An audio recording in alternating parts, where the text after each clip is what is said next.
Gaachanni sabaa waboon zoonii kibba bahaa Oromiyaa godina Arsii bahaa aanaa Saakoo keessatti tarkaanfii ilaalee isaa loltoota waraana maafiyaa mootummaa naftanyaa bilchiginnaa PP irratti fudhateen injifannoo argachuu beeksise. Kabajni torbaan hawaasa Oromoo Iswiidin waggaa 7ffaan milkiin xumuramee jiraachuu miidiyaa walabummaa Oromiyaaf gabaasaniiru. Humni waraana USA haleellaa haaraa Iraan irratti gaggeessuu beeksise. Adoolessa 17 ashama harka fuune hordoftoota miidiyaa walabummaa Oromiyaa kanneen hangafoota oduutii bal'ina oduutiif hangaduma sagantaa keenyaatti naa waliin turaan afeerraa kooti.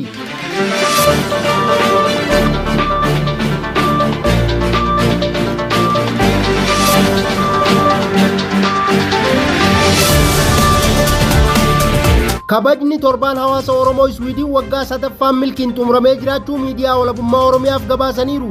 Gabaasa qindaa'eef Jaalmagarsaa waan qindeeffate qaba. Sagantaan guddaan dhaloota ijaaruu fi tokkummaa uummataa jabeessuuf qophaa'ee torban hawaasa Oromoo biyya Iswiidin adoolessa 12 bara 2026 magaalaa Stookholm galmarinkiibii Folkeet Hus keessatti haala baay'ee miidhagaa fi ho'aadhaan kabajamee ooleera.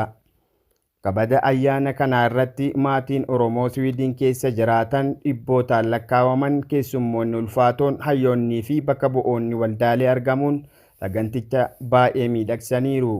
Sagantichi akkuma jalqabameen eebba manguddoota hawaasaatiin bifa kabajamaa ta'een banameera. Jaal Adam Bultum sagantaa kana irratti dura ta'an torban hawaasa Oromoo Iswiidin haasawa seena qabeessaa fi bal'aa ta'e godhaniiru. Haasawa isaanii keessatti seenaa jalqabbii guyyaa torban Oromoo Iswiidin dhaloota kana as gahuuf taasifame tokkoon tokkoon kaasanii jiru. Jaal Adam Bultum akkas jedhan. Kabajamtootaa fi jaallatamtoota maatii Oromoo Iswiidin keessa jiraatan keessummoota keenya ulfaatoo fi hayyoota hawaasa hundaa akkam ooltan nageenyi isiniif haa ta'u. Baga kora seena qabeessaa fi dhaloota ijaaruu kanaan walitti nu qabe. Har'a asitti walitti qabamuun keenya seenaa fagoo carraaqqii guddaa fi tokkummaa hawaasa keenyaa kan fidudha jedhan. Kunoo bara 2023 irraa eegallee xurree ijaarree har'a as geenye jirra jechuun itti fufuun kaayyoo guddaa hundeeffama torban hawaasichaa dhimmoota gurguddoo 3 irratti akka xiyyeeffatu ibsaniiru. Tokkummaa eenyummaa fi aadaa Oromoo Iswiidin keessa jiru tokkummaadhaan walitti fiduu fi eenyummaa ofii leellisuu. 2 dhaloota wal barsiisuu dhaloota Oromoo tahan dirqama biyyi isaanii Oromiyaan irraa qabdu barsiisuu fi aadaa isaanii barsiisuu. 3 beektotaa fi hayyoota hirmaachisuu beekumsaa fi humna hayyoota keenya hawaasa ijaaruuf itti fayyadamuu. Gumaacha hundeessitootaa fi galata addaa Jaal Adam seenaa jalqabaa kaasuun dubartoota lamaan yaada kana jalqaba maddisiisanii fi qooda fudhattoota kan galateeffatanidha. Yaada jalqabaa dubartoota lamaan Saalihaa fi Husniyaa yaadicha gara isaanii yookaan gara Adam Bultum fiduun marii bal'aan eegalan.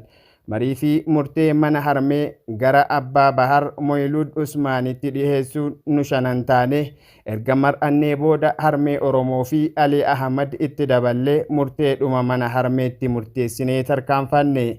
Deeggarsa hafoosha ifa bilisummaa Saalihaa fi Husniyaa nu qabatanii gara hafoosha ifa bilisummaatti yoo geessan hafooshaan kunis balbala saaqee nyaataa dhugaatii fi deeggarsa hundaan nu cinaa dhaabbate jedhan. Artistoota weellistoota jaallatamoo Abdii Faadisii fi gamtaa olaanaa afeeruuf baasii artistoota hundaa ofirraa walitti qabuun kaffalamee bu'urri kun akka gadi dhaabbatu godhameera. Ergaa guddaa Jaal Adam Ahmad dhaloonni eenyummaa isaa hin beekne akkuma akaakuu ganna malee mukkeen harca'uuti jedhan. Dhumarratti Jaal Adam Saaliyaa Husnii Abbaa Bahar Moolud Usmaan harmee Oromoo Ali Ahmad afooshaa ifa bilisummaa artistootaa fi hirmaattota hunda galateeffachuun humni keenya tokkummaa keenya waggaa ganna 3ffaa kanaan baga isin ga'e jechuun dubbataniiru. Oromiyaan haa guddistu hawaasni keenya haa cimu jedhan. Dhaamsa bakka bu'oota waldaalee fi afooshaalee guyyaa kabaja seena qabeessa kana irratti itti gaafatamtoonni afooshaalee fi waldaalee Oromoo Iswiidin keessatti argaman hedduun argamuun dhaamsa gamtaa fi tokkummaa dabarsaniiru. Jaarmiyaaleen argamanii fi tokkummaan dhaamsa dabarsan dhimma aadaa, afaanii fi seenaa dhalootaaf dabarsuu irratti walii galaniiru. Waldaaleen hirmaatanis kanneen armaan gadiiti. Waldaa Maccaaf Tuulamaa Siwiidiin, Afoosha Booranaa Baarentuu Siwiidiin, Waldaa Wobii Maccaa, Afoosha Ifa Bilisummaa, Hawaasa Waliigalaa Oromoo Siwiidiin, Waldaa Sikkoo Mandoo, Waldaa Hawaasa Oromoo Iskoonee, Waldaa Hawaasa Oromoo Harargee biyya Siwiidiin, Afoosha Shanan Gibee, Waldaa Kiristaanaa Oromoo, Hawaasa Gurmuu. Itti gaafatamtoonni jaarmiyaalee kunneen hunduu yaada tokkummaatiin dhaloota haaraa fi daa'imman biyya alaa irratti dhalatan eenyummaa isaanii barsiisuuf waldeeggaranii hojjechuun murteessaa ta'uu ibsaniiru. Ayyaanni waggaa sadaffaa kun nagaa fi jaalalaan akkasumas tokkummaa sabaatiin milkii guutuun xumuramee jira. Gaachanni sabaa WBOn zoonii kibba bahaa Oromiyaa godina Arsii bahaa aanaa Asaakoo keessatti tarkaanfii ilaalee isaa loltoota waraana maafiyaa mootummaa naftanyaa bilchiginnaa PP irratti fudhateen injifannoo argachuu beeksise. Gabaasni oduu kanaa akkatti aanutti dhiyaata. Abdiin sabaa WBOn zoonii kibba bahaa Oromiyaa aanaa Asaakoo keessatti tarkaanfii ilaalee isaa loltoota waraana maafiyaa mootummaa naftanyaa bilchiginnaa PP irratti fudhateen injifannoo argachuu beeksise. Irree fi gaachanni sabaa WBOn zoonii kibba bahaa Oromiyaa adoolessa 13/2026 godina Arsii bahaa aanaa Asaakoo ganda haroo aalee iddoo laaftoo jedhamtutti humna waraana maafiyaa mootummaa naftanyaa bilchiginnaa PP irratti tarkaanfii cimaa fudhateen humna diinaa du'aa fi madoon adabee injifannoo argachuu hoogganni WBO bakkichaa ibsaniiru. WBOn tarkaanfii cimaa fudhate kanaan loltoota mootummaa naftanyaa bilchiginnaa PP sadi battalatti ajjeesee 8 madoo cimaan rukutee injifannoo galmeessuu hoogganni WBO bakkichaa ibseera. Ittuma fufuunis WBOn zoonii kibba bahaa Oromiyaa adoolessa 14/2026 loltoota waraana maafiyaa mootummaa naftanyaa bilchiginnaa PP sakattaa WBO jechuun aanicharraa humna guddaan imalaa turte irratti ganda dirree odaa jedhamtutti WBOn abdii sabaa hattee hidhee haleeluun waraana PP du'aaf madoon adabee injifannoo boonsaa argateera.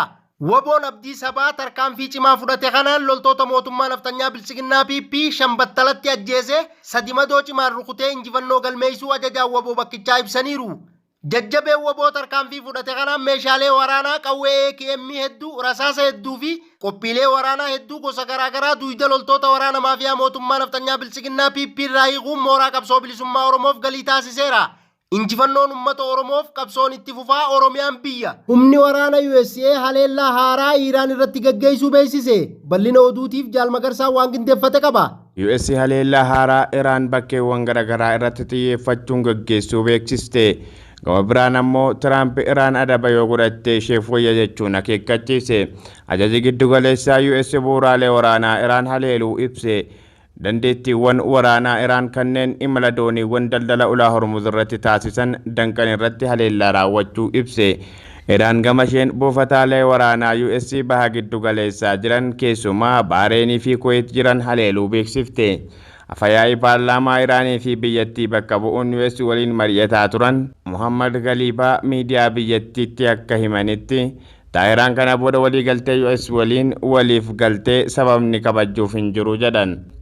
Iraan torbee dhufu mariittiin deebitu taanaan bu'uuraalee misoomaa ishee kanneen akka buufataalee humna ibsaa fi riqichaawwan gurguddaa irratti haleellaa gaggeessuuf Tiraamp itti dhaadatee ture jedhan. Biyyoonni lamaanuu walitti aansuun guyyaa 5ffaaf haleellaa wal irratti gaggeessaa jiru. Eegaa hordoftoota miidiyaa walabummaa Oromiyaa oduun ammaaf qabnu kanumaa oduu birootiin hanga walitti deebinuu nagaan nuuf tura. Horaa bulaa deebana.